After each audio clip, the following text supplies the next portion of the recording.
Selamat datang di Care for Indonesia. Topik kita hari ini membahas bagaimana membaca Alkitab.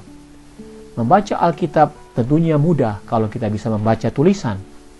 Namun yang ingin saya kemukakan di sini adalah bagaimana membaca yang bermanfaat sehingga kita lebih bertumbuh dan semakin mencintai firman Tuhan. Saudara, ada dua jenis pembaca yang saya ingin bahas. Pertama-tama adalah pembaca yang tak pernah lagi mendapat pewahyuan baru.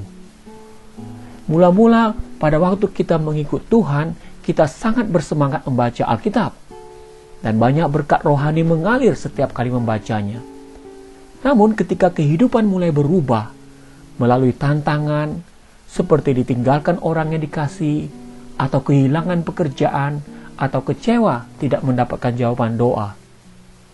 Dan ada banyak orang dengan kejadian hidup seperti ini, itu merupakan tes. Apakah mereka membaca terus atau berhenti mempercayai Alkitab? Sebagai manusia, kita perlu memahami bahwa relasi kita dengan satu sama lain juga sering up and down, dinamis, dan kadang kita putus asa dan memutuskan untuk berhenti. Entah relasi dengan istri, teman. Nah, demikian pula relasi kita dengan Tuhan akan mempengaruhi keinginan kita untuk membaca Alkitab.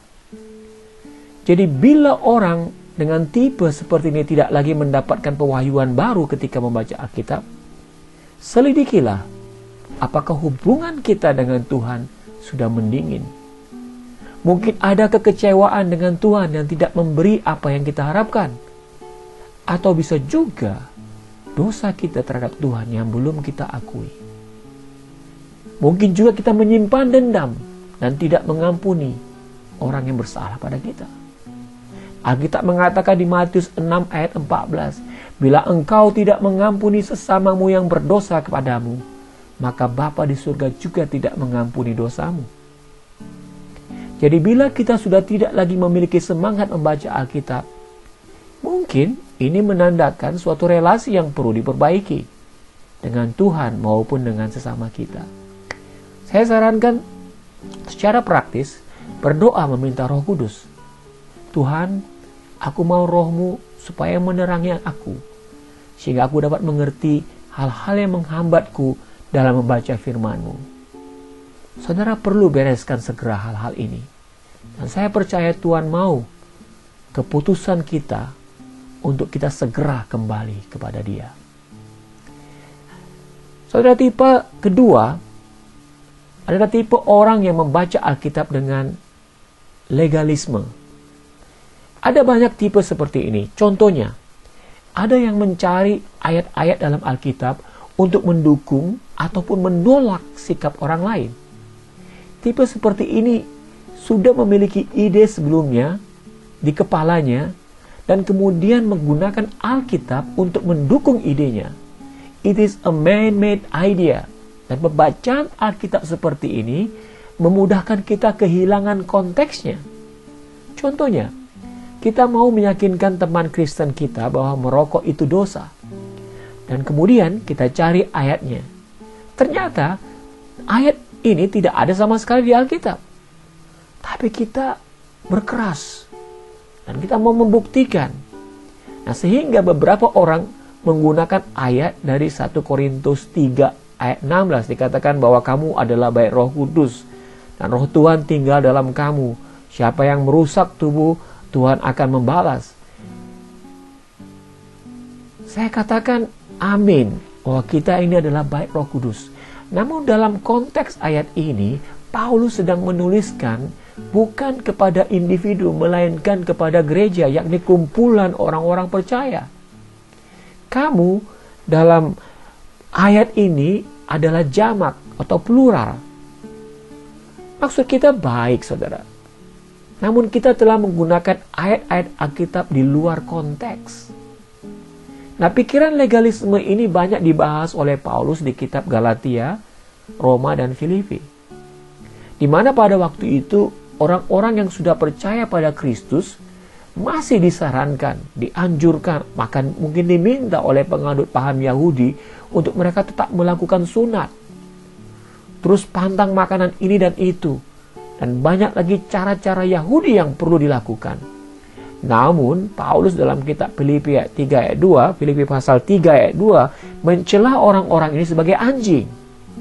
Bagi Paulus, kita telah dibenarkan oleh Kristus, dan bukan lagi dibenarkan karena melakukan sunat dan Taurat. Pandangan legalisme ini melihat Alkitab sebagai kitab moral, do this and don't do this. Lakukan ini dan jangan lakukan itu. Sehingga kita bukan lagi membaca Alkitab untuk mendapatkan pewahyuan suara Tuhan, melainkan untuk membenarkan hukum moral yang ada di pikiran kita. Nah, bagaimana saudara kita supaya menghindari hal-hal yang seperti ini? Saya sarankan, bacalah Alkitab sebagai suatu cerita panjang. Mari saya jelaskan. Dari kitab Kejadian sampai Pewahyuan, kita baca itu sebagai suatu cerita. Kita tahu di kitab Kejadian cerita itu dimulai dengan Tuhan yang oleh kasih-Nya menciptakan alam semesta. Kemudian dilanjutkan dengan penciptaan manusia yang segambar dengan Tuhan. Nah, pertama-tama diciptakan Adam. Adam sendirian dan menjadi kesepian.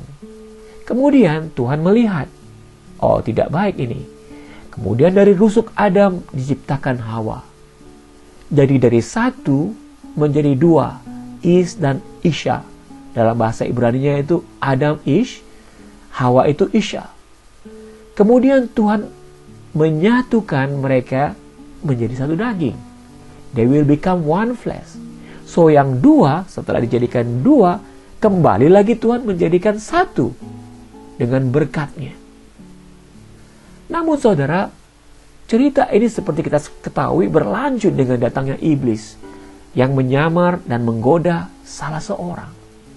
Dan kita tahu ceritanya bahwa kesatuan mereka sebagai suami istri diancam. Dan itulah ciri-ciri pekerjaan iblis sampai sekarang, memecah kesatuan. Sejak itu Adam dan Hawa saling menyalahkan. Ini gara-gara orang yang engkau berikan, kata Adam.